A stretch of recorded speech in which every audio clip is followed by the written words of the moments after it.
Hello, and welcome to another episode of Smells Like Identity Hygiene. Actually, it's the last episode of 2025, and for today, I have a very special guest, someone who's been wanting to come on the podcast for a while, but I've been holding him off because this is officially now our last episode of a 2-year run. So next year will be our 3rd year of Smells Like Identity Hygiene. So today's very special guest for this very special episode is Rita Gurvich. She is the founder and CEO of Sphere, the company that employs me. So Rita, welcome. Thank you. I like being called special. That's fun. Thank you. Well, you are a special guest. I know I've been putting off including you because I wanted you to be on for a special episode. And of course, for people that don't know you, they could look you up on LinkedIn. They could Google. But if you want to tell us just a little bit about Sphere, about your journey, and about what we do here at Sphere. I would be honored to do that, especially on this very special podcast of 2025. So, Rosie, you know this story. You can take a nap. But for the folks that don't know a lot about Sphere, I'm very proud to say that we're also concluding our 15th year of Sphere World. So it's an exciting time. I like nice round numbers. But for folks that don't know a lot about the company, we have a really interesting history, which I think actually shows itself so beautifully when people kind of get to know us and see what we're up to and the problems that we're solving. And really a lot of the reason I'm saying that is because 10 out of our 15 years were as a consulting company where we were out there helping companies assess identity, find problems, and fix them. And lo and behold, we saw tons of patterns in how we were approaching these programs. And all of that experience started to make its way into code.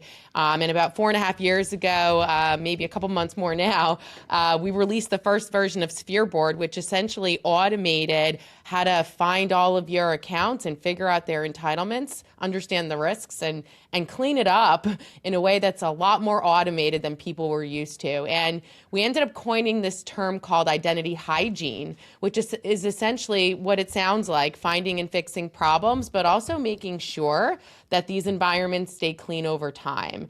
And I think we're kind of uniquely positioned to be super advanced in this arena because we've seen it all.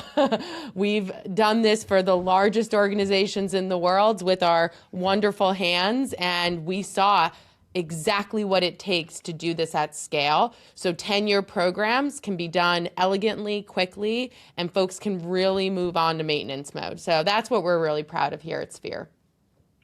Awesome. And given that it is the last episode of the year, I thought maybe what we could do is take a look back, right? So spend a little bit of time looking back at 2025, and then, of course, look forward to 2026. So my first question for you, Rita, is if you had to pick one word to describe identity security in 2025, what would it be and why? I only get one word. Well, I mean, you can say, well, the why allows you to expand. So don't just say security. Obviously, we got a long podcast to go through. You definitely want to say more than one word. Rosie, you know me better than that. You know I can very rarely be contained to one word. Can I do 2? You could do 2 words. Okay, but you have to explain why. So it's more than just the words. Sure. So my first word is going to be inevitable. How about that? Interesting. Okay. Yes. Inevitable. And the reason I chose the word inevitable is because I've seen this coming from a mile away, but I think that most folks have now realized, especially in 2025, that identity is no longer a security sub-discipline, right? It's actually the control plane for everything. And I believe 2025 was the year identity stopped being optional and started being unavoidable. And that's pretty exciting for folks like us who have been at this for 15 years, working with companies that were maybe more regulated or wanted to be more proactive. You know, now we're seeing folks come to our front doors that are saying, oh my gosh, like I have to get a handle on this. So that's why I chose the word inevitable. I didn't know 2025 would be the year that it would be this kind of influx. But I surely appreciate it, especially post 2020, post COVID, when everybody started to be remote and environments became so fragmented that this was going to be a big problem moving forward. And I think our little magic 8 ball was right. So it's interesting because that you said inevitable, and I always measure how important something is in the technology world by how much press it gets outside the technology world, right? So this year we saw some major identity-related acquisitions that leaked out of kind of our little vacuum, right? Like the Apollo acquisition of CyberArk is all about identity. That's all it's actually about. And it was interesting to see when identity, as you said, it is more than just this little far off corner of the overall cybersecurity.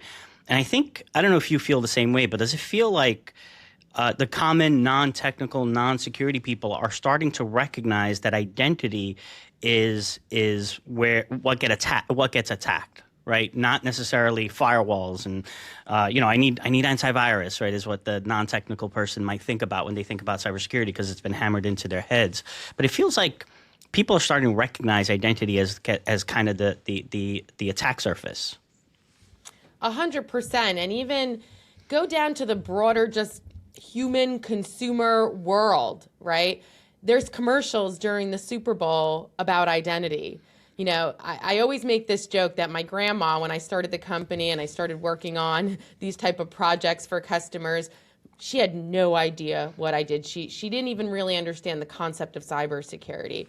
And you kind of fast track to the last handful of years, they understand how important this is.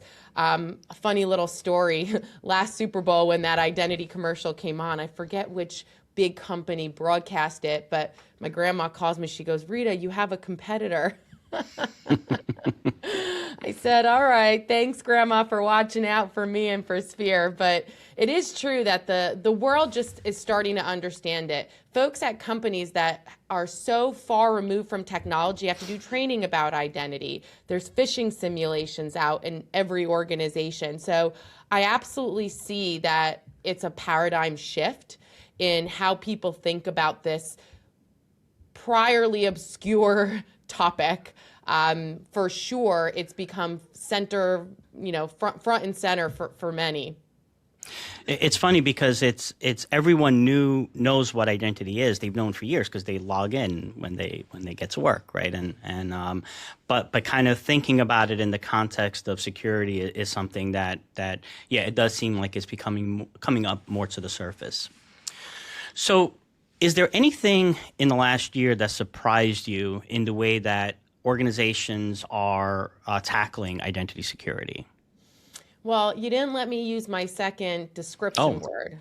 Definitely. Use the second word first, and then we'll get to the second question. But actually, it's a nice segue to your question. I just guessed it. that must have been what happened. So my second word is humbling. Okay. And the reason I chose that word is because it's interesting to me that even mature companies that run mature programs, they realized how much they don't know about identity and access. And I think it surprised them. I think it surprised their broader executive leadership teams, as well as all the way down to the practitioners, because for the first time, they were asked to verify what they know. They were asked to validate and document where they're looking. And I think a lot of companies, when they start peeling back that onion, they're like, oh boy, there's a lot we don't know, right? So I think that was a big surprise for a lot of companies. And it definitely changed the way they approach identity security, in my opinion. They're focusing a lot on the gaps, right? And I think that's a big shift. And it's not just the flashy gaps, it's the things that have been around that they just never were forced to quantify in the past. And I think that's a positive surprise, in my opinion. Yeah, and the past, the sins of the past, like we like to say here, right? The identity sins of the past.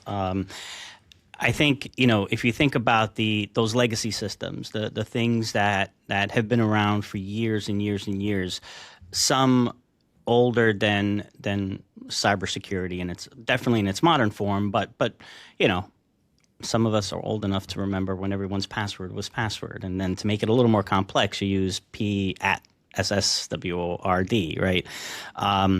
But those systems are still around, and a lot of those sins of not enforcing passwords, not enforcing complex passwords, not enforcing password changes, or properly protecting those accounts, those are still out there, right? And for the most part, when you expose those things, I'm surprised that people are surprised. It's like, but you knew this. This is something that's been around for 30 years, and you haven't done anything about it until now. You shouldn't be surprised. This is there. I mean, it's great that they're surprised and they're alarmed. More important than surprise, I guess, it's alarmed, and they feel like, okay, now I have to take action.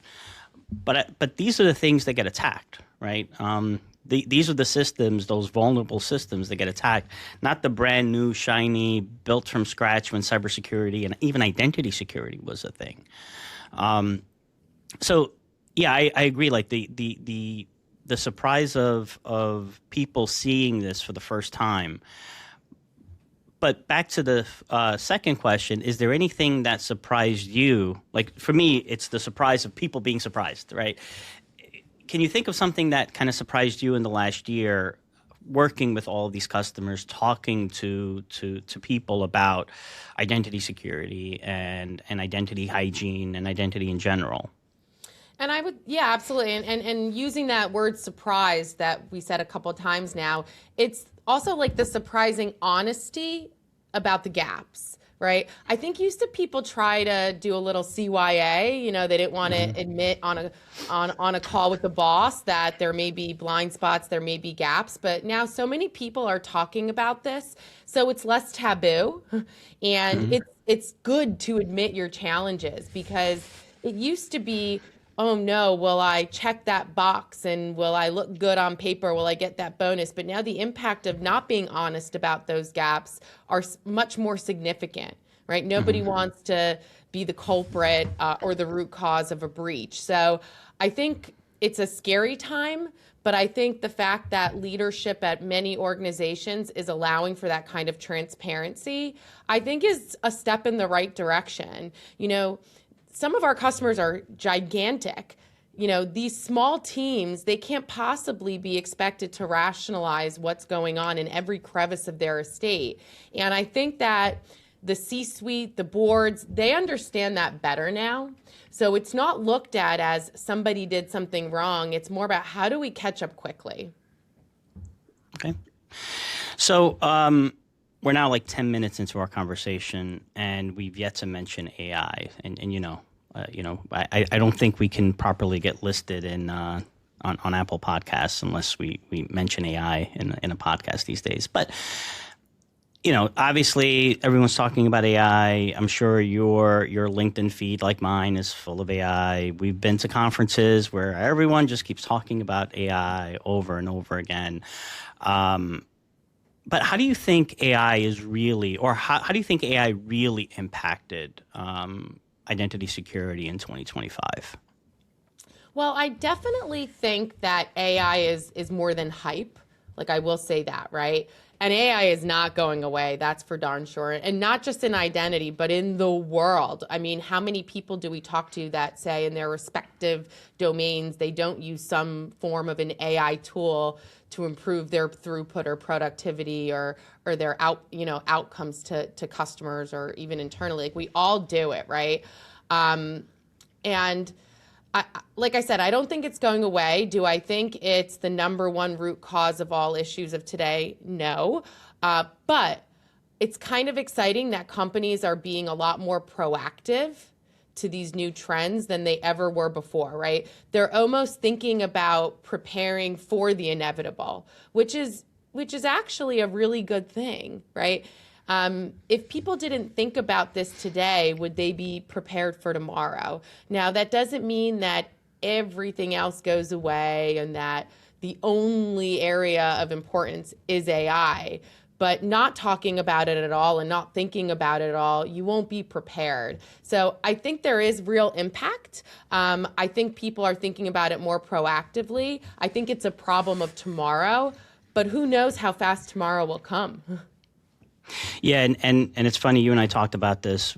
We were at a conference recently, and people came up to us and they felt like it was refreshing that we didn't immediately go to AI or talk about AI, whether it's talking about how we're using AI or how we can protect AI. But it seems like, in that conference, booth after booth after booth, everything was just about AI when, yes, of course, it's an important topic. It's something that we have to keep in mind. It's something that is going to be very, very relevant. And as you said, it's not going away.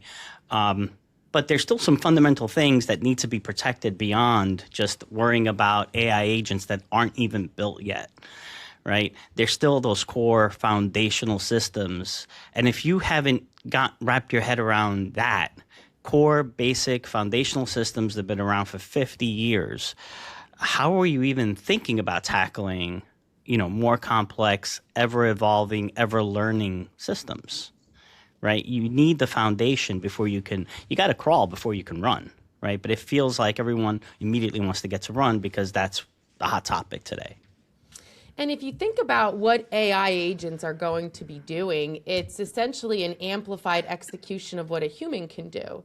So how can you protect what these AI agents can do if you can't protect even the baseline of what a human can do or what a system can do, right? So absolutely, I think we're all building towards that at 100%. It does get slightly frustrating sometimes when companies use AI in pure headline form and they can't really articulate what it is they're doing and why. And I think that a lot of companies are going to find themselves in painful situations because people are going to start to become attuned to that, right? So it's not going away, but I think we as like a vendor community have to be practical and clear and transparent with the customer community on what it is, what you're doing, and why.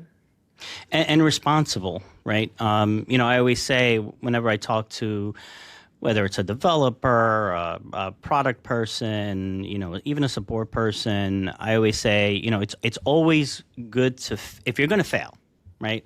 When it comes to security, you're better off failing and telling someone, hey, you're not protected. And then it turns out that when they look, they realize, oh, wait, no, I am protected. This is an exception, whatever it is. Then telling them, all clear, you're good. And then realizing, oh, no, I made a mistake. I missed something, right? Because at least, that tells you don't have to take action. You could just relax. Whereas the other failure tells you got to look, you got to check, you got to fix this, and it calls them into action. And maybe it's a false positive, and of course you don't want to continue to have false positives.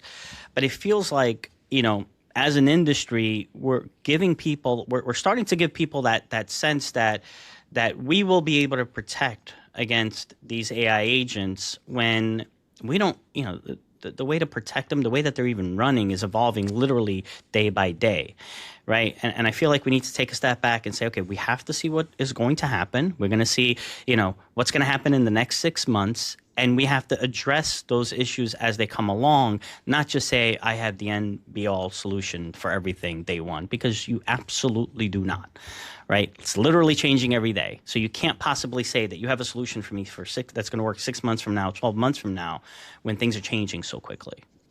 And just, one more thought on that. Like, I don't think AI revolutionized identity in 2025, but it definitely exposed how fragile our controls already were, right? And that's pivotal, right?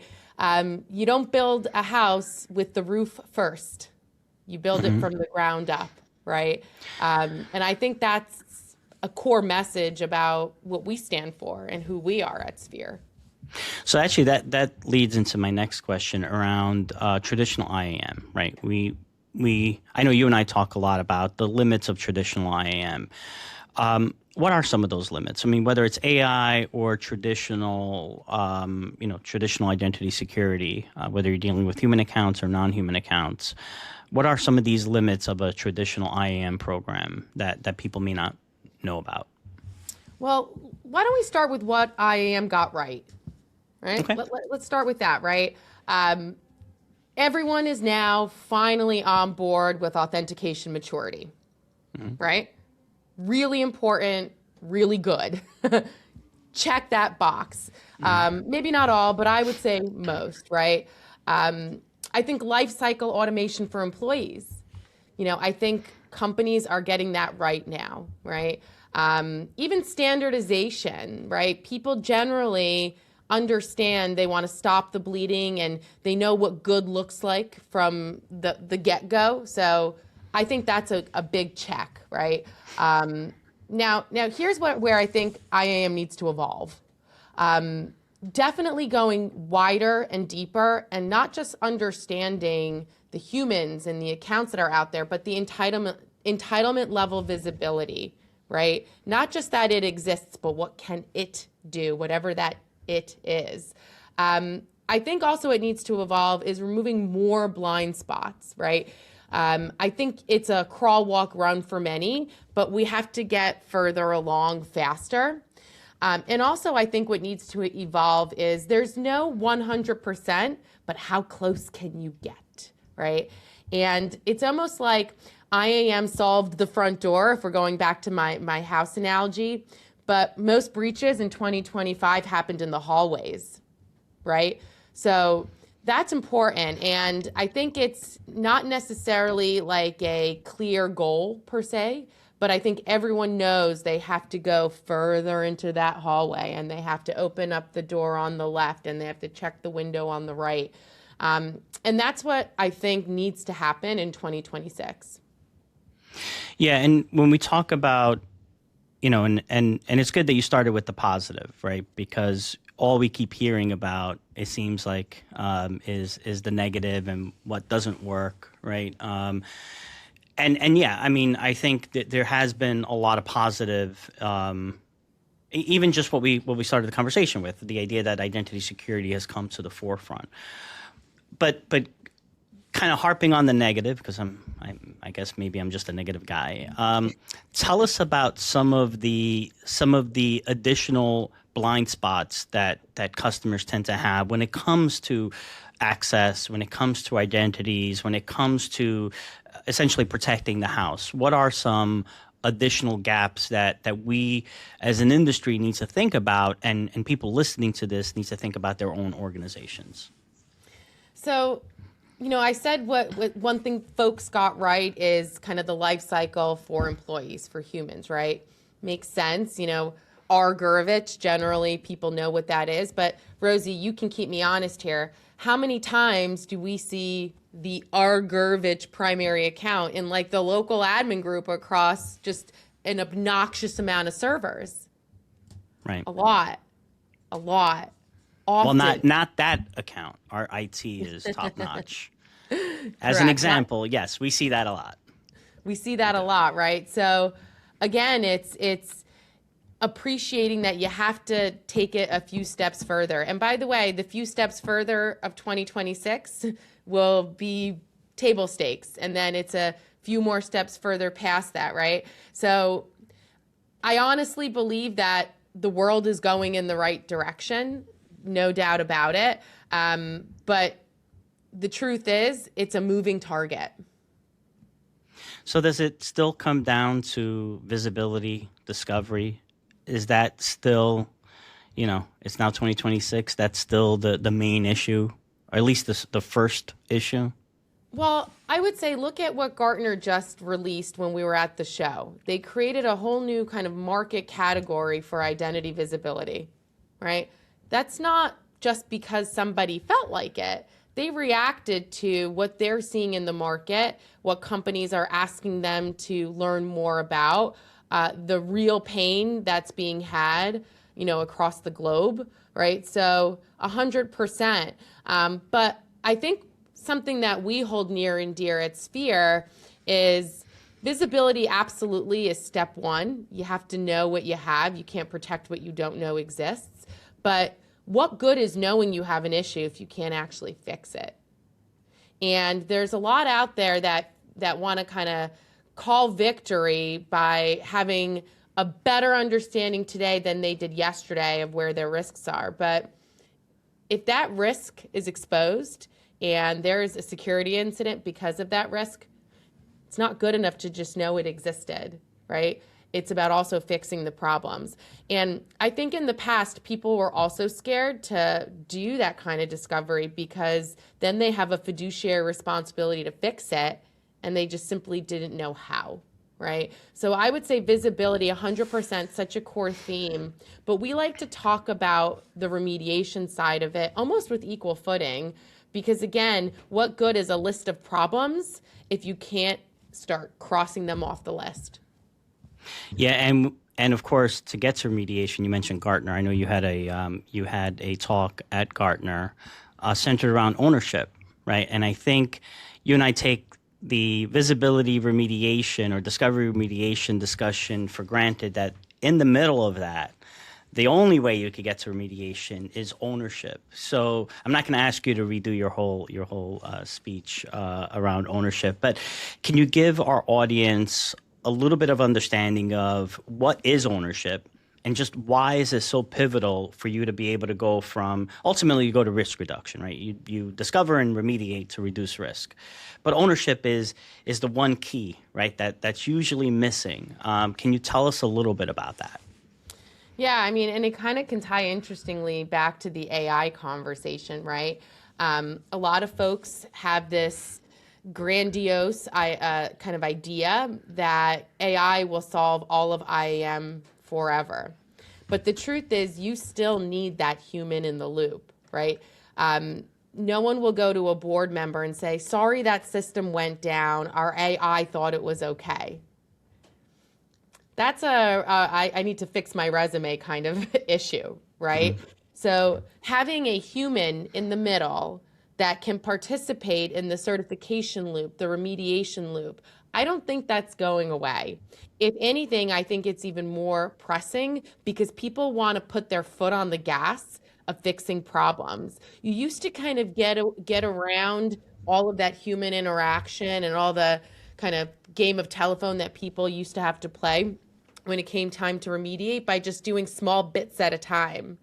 But now you have to get a lot done quickly, and you can't break everything along the way. You can't take down your company because you want to enable good identity security.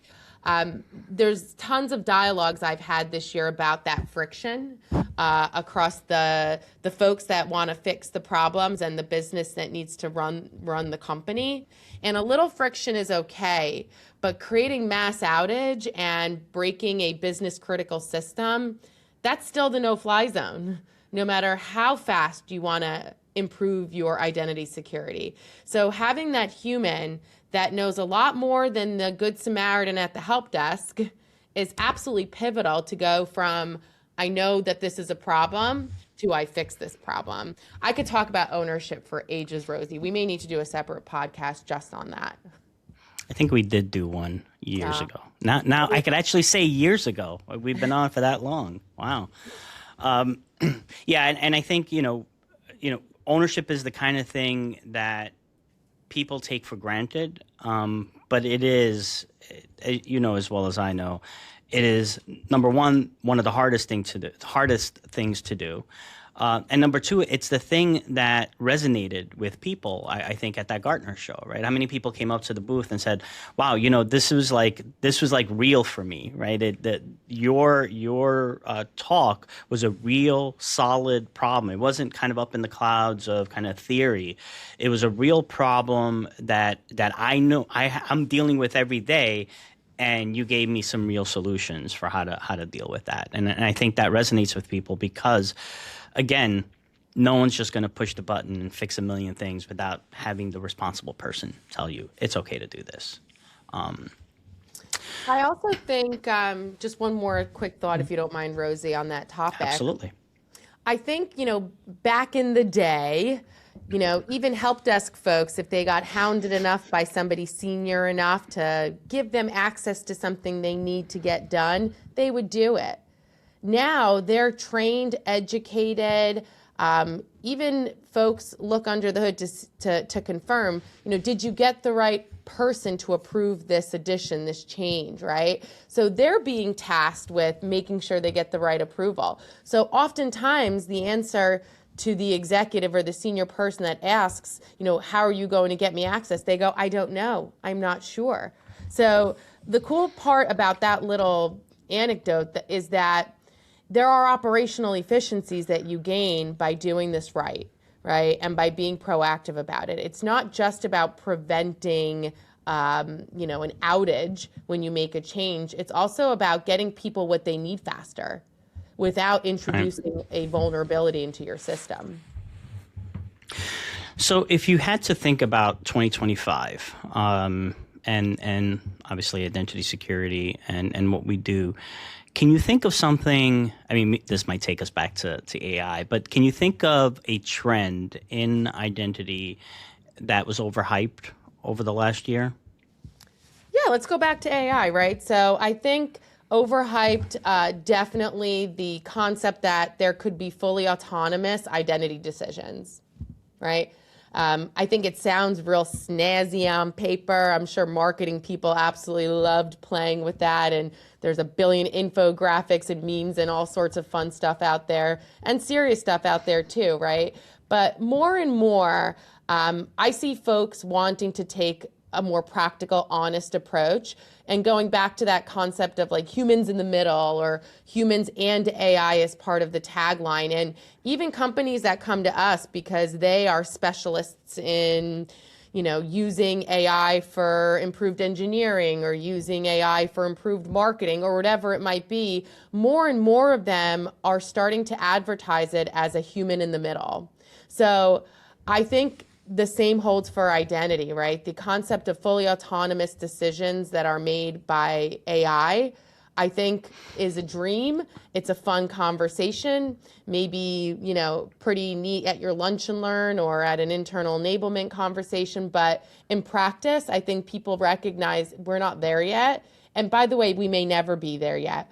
But that doesn't mean that AI is bad or not good or not helpful. Oh, quite the contrary.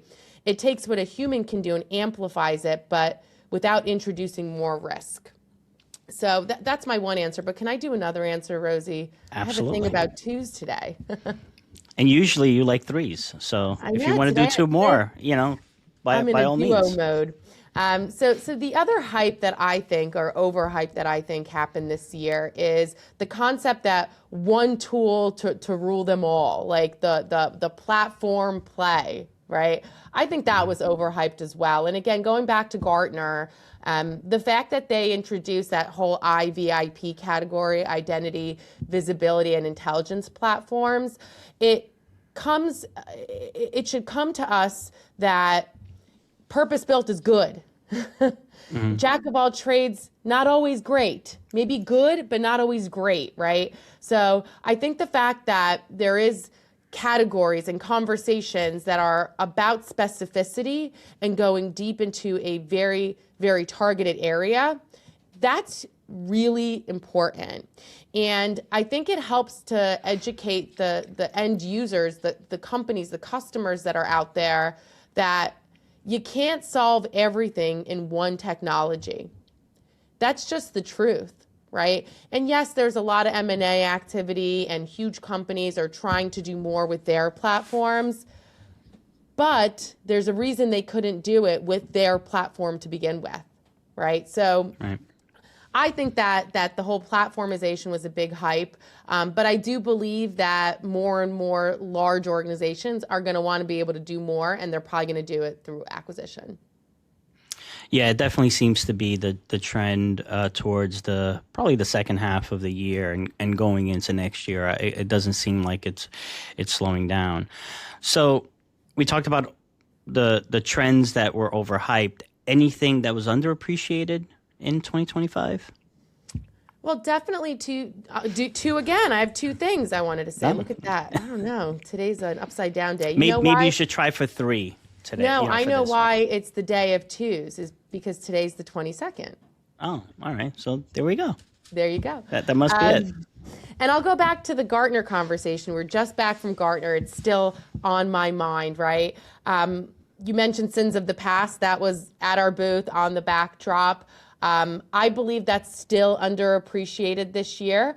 Although, like you said, it was just heartwarming to hear so many companies come up to us and thank us for talking about that. That's a pain of today that they're struggling with. And also, I didn't have a magic 8 ball going into Gartner when we decided that we were going to do our presentation about ownership.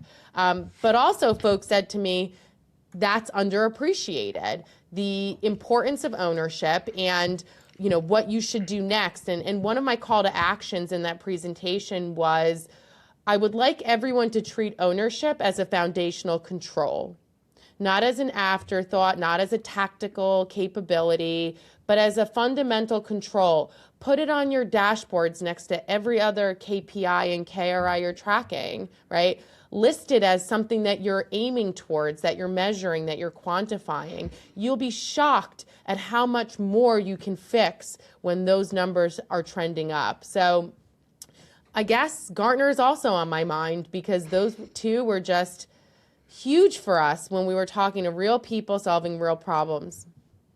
Yeah, ownership as a control is interesting. I always tell people, if I told someone you have a critical service account and the password hasn't changed in 20 years and it's 3 characters, it would be like, stop everything, we got to fix it. But then you ask them, how are you doing with account ownership? I'm like, our CMDB's a mess. Or how are you doing with server? CMDB's a mess. Well, why aren't you alarmed, right?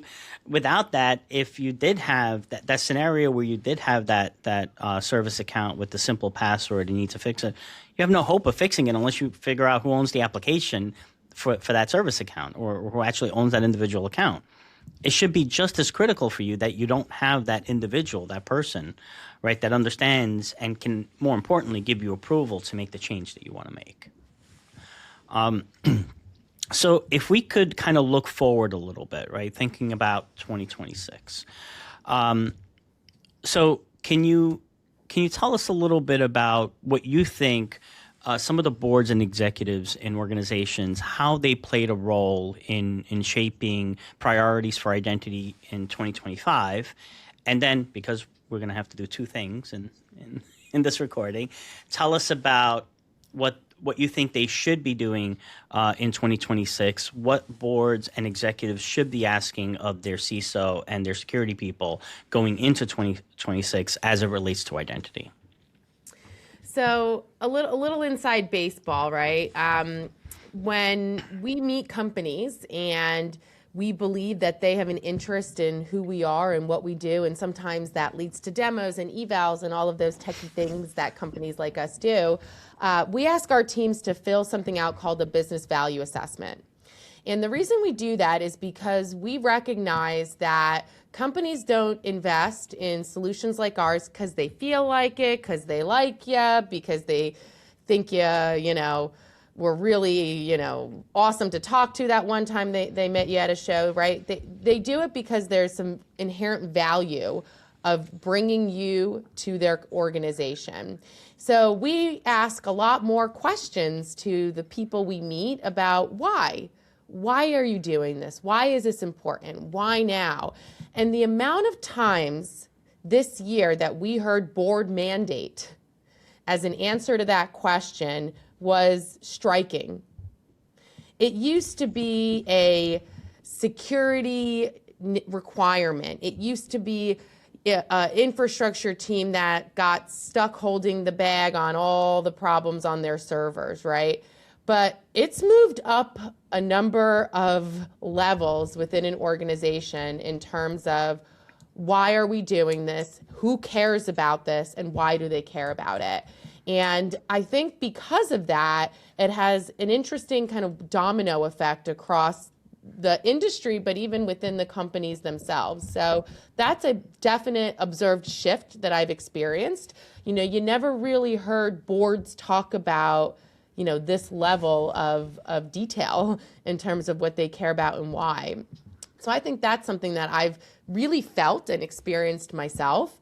Something else that's interesting too is I'm seeing boards more and more tie identity into resilience and business continuity. It used to be, back in our pre-Sphere days, Rosie, you and I remember this, in our Lehman Brothers days, it used to be about physical location of people. Where can they go to park and walk in a door and sit at a desk, right? What happens when there's a storm or an unfortunate physical calamity, right? And now identity is also tied to cyber threats. It's tied to businesses staying online and being able to operate, right? Companies being able to leverage their systems and applications. So that's pivotal in everything that we do. But I will say there still feels like there's a gap between, I'll call it like cyber risk language and identity reality.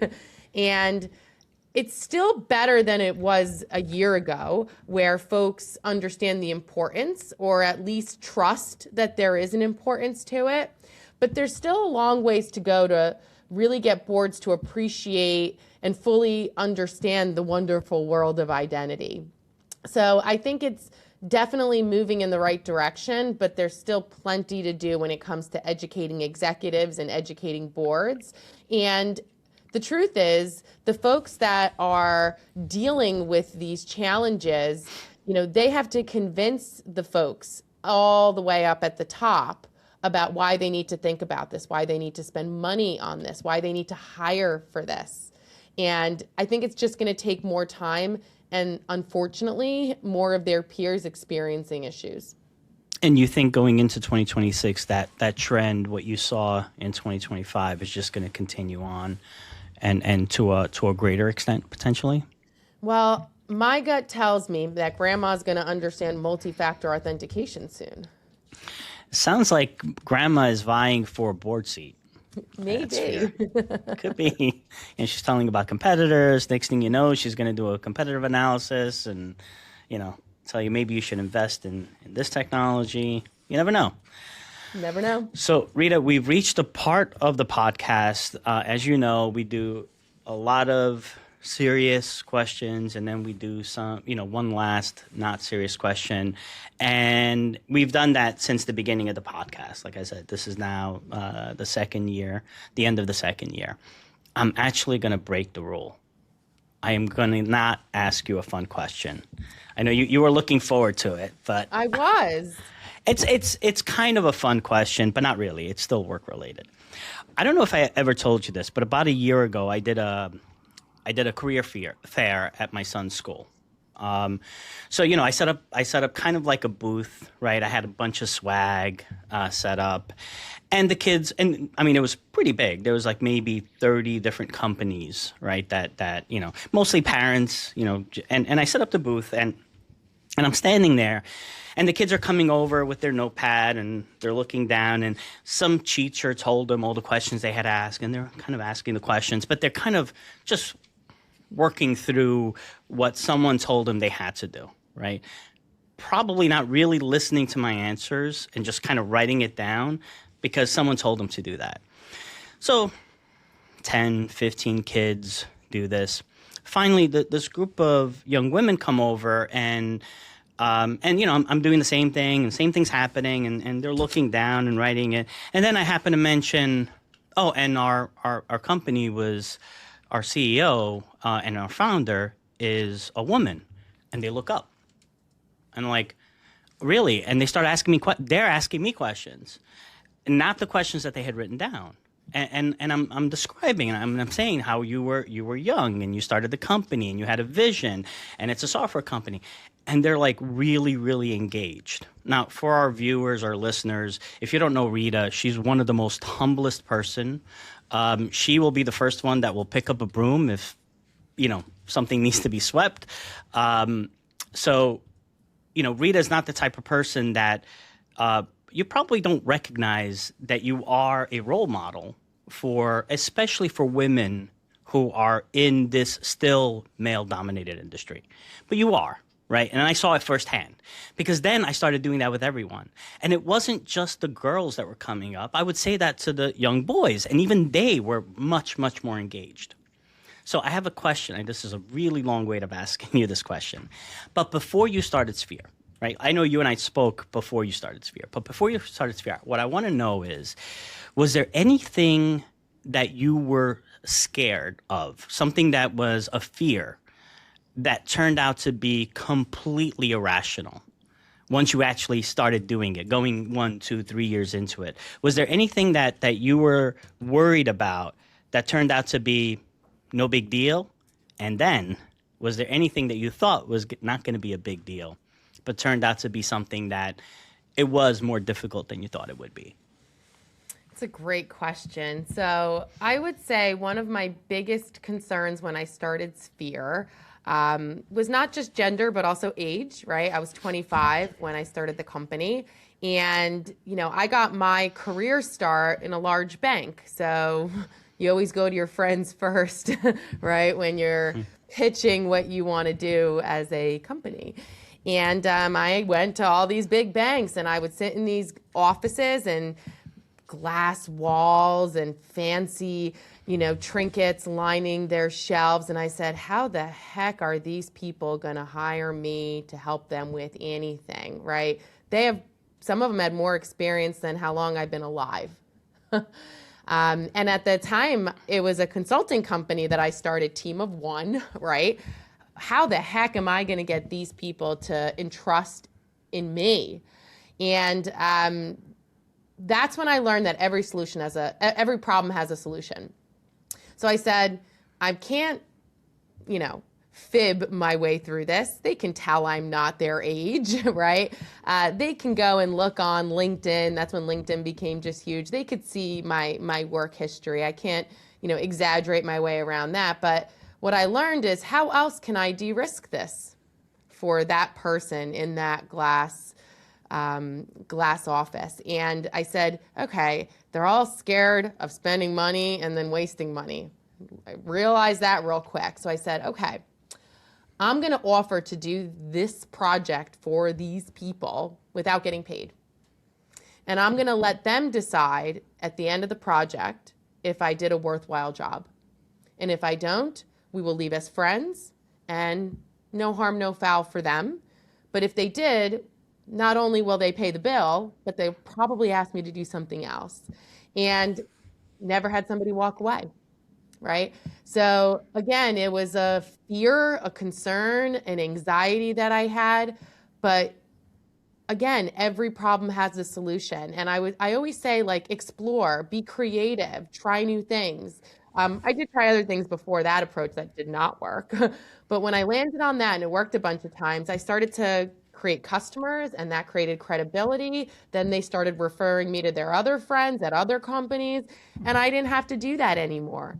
So I would say that's something that really kind of taught me that try different things, find solutions to problems. They exist out there.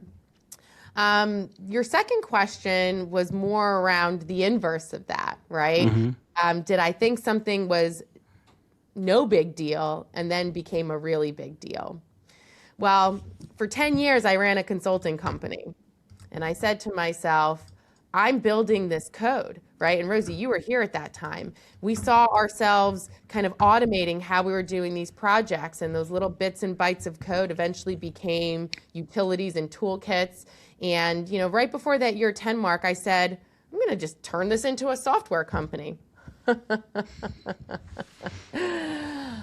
What I realized very quickly in that first year is running a software company is very different than running a consulting business. And I put my tail between my legs and I said, you know what? I'm going to go get outside help. I did a lot on my own for the 10 years leading up to that, but I need some help. And I ended up, going to the venture capital community, doing my Series A. But if you asked me, any time in that first decade, if I'd ever go down that route, I would probably say, I don't even know how to spell venture capital. So that was interesting, evolution for me as a person, as a CEO, as a founder. But man, did I get a crash course. And lo and behold, a number of years later, we did our Series B, and there's a lot in store for us next year as well. So yeah, that was something I underestimated, but had to learn quick on the job training, and boy, am I glad I did. And we're here to tell the story. We're here. So Rita, I lied. I do have a fun question. Okay, thank you. So I can't possibly not have a fun question. Okay, if you know, like Charlie Brown, the Peanuts, if you had to pick one character, if you had to be one character on in Charlie Brown, which character would you be, and why? This is how every viewer will know that these questions are not shared ahead of time, because Rosie would know I've never actually watched Charlie Brown. That being said, okay. I want to answer your but question. do you know like, some of the characters, like some of the attributes of the characters? I don't, but I love dogs. I'm an animal lover. So I'm going to go Snoopy? Is that his name? Snoopy. I'm going to go with Snoopy, and I hope that's not a bad answer, and I hope that he's not a silly character, but I always go for the animals over the humans. No, Snoopy is like super cool. Like my answer would be I want to be Snoopy, but I'm probably Charlie Brown. Why is that, Rosie? Well, Charlie Brown is kind of like, a little mopey, and, bad things happen to them. Aww. So, isn't that Eeyore, or is that a different? No, that's oh my God. Oh, Winnie the Pooh. That's Winnie the Pooh. Yeah. Oh, do you know Winnie the Pooh? Do you want to pick a Winnie the Pooh character? Man, my parents were strict. I didn't watch any of this stuff growing up. Wow. Well, you know what? We'll stick with Charlie Brown. Okay. And we'll stick with Snoopy. Snoopy. As long as we got the fun question, and I'd be amiss, to remiss to not do that last question. So Rita, this has been fantastic. I always tell my guests you could come back at any time, and of course you could come back anytime. But I like to keep the special ones. I like to have you on for the special ones. And in fact, I won't give it away, but we are doing a very special episode in January, kind of a broader one looking ahead, where we're going to have many guests on, and of course you'll be on as well. I haven't told you yet, but it's one where kind of a panel style. Let's get a whole lot of people talking about trends for 2026 and beyond, and what to look for. So stay tuned for our viewers. You will absolutely will not want to miss that one. Other than that, Rita, thank you so much. Happy New Year to everyone listening, and looking forward to another great year of podcasting next year. Rosie, you killed it with your Smells Like Identity Hygiene podcast over the last 2 years, I can say now. 2 years. Thanks, Rita. Thanks, guys. Bye. Bye. Thank you for listening to this episode of Smells Like Identity Hygiene. Smells Like Identity Hygiene is a production of Sphere Technology Solutions, and our producer is Matthew Plank. Until next time.